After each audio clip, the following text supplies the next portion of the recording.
Morning. Come on up to school. I ain't known to get up, darling. Yes. Yes. Come on up to school. Wow. Come on.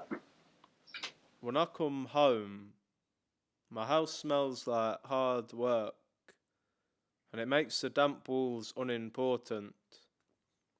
I am greeted by a strong woman who has been both my mother and my father, and the crumbling bricks are left to erode because we are too busy working to leave them behind.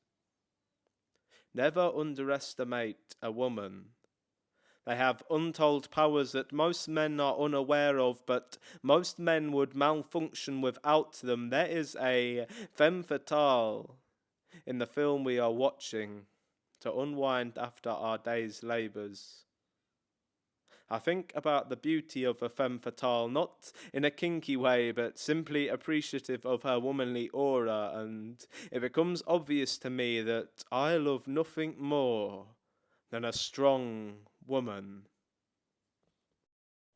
I think about the olden days. I mean, the really olden days when women had no rights but the right to remain subservient, and men were kings clashing and executing each other and poisoning each other and raping each other's women. And I think, damn, those were some strong women. Then I think about the suffragettes, the Indian women too. Sophia Singh is not mentioned enough, and I think about how they would refuse food in prison and how Davison was killed by King George's horse, and I think, damn, those were some strong women.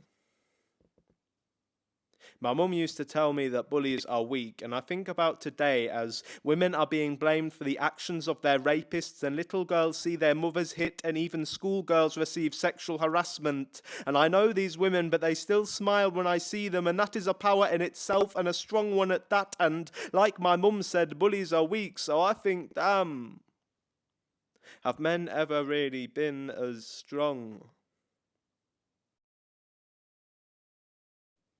And then I think about the girls I know with newborn babies, and the fathers aren't around, but the fathers of these girls weren't around either, so they know no different, and it doesn't affect them, and they are passionate mothers and workers, and I think, damn, these are some strong women.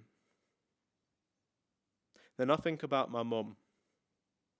And I look over and my mum has fallen asleep in her armchair, so I wake her up gently and we go up the dancers and we say good night, and I go into my room and she goes into hers, and in the morning I wake up early to make her a cup of tea.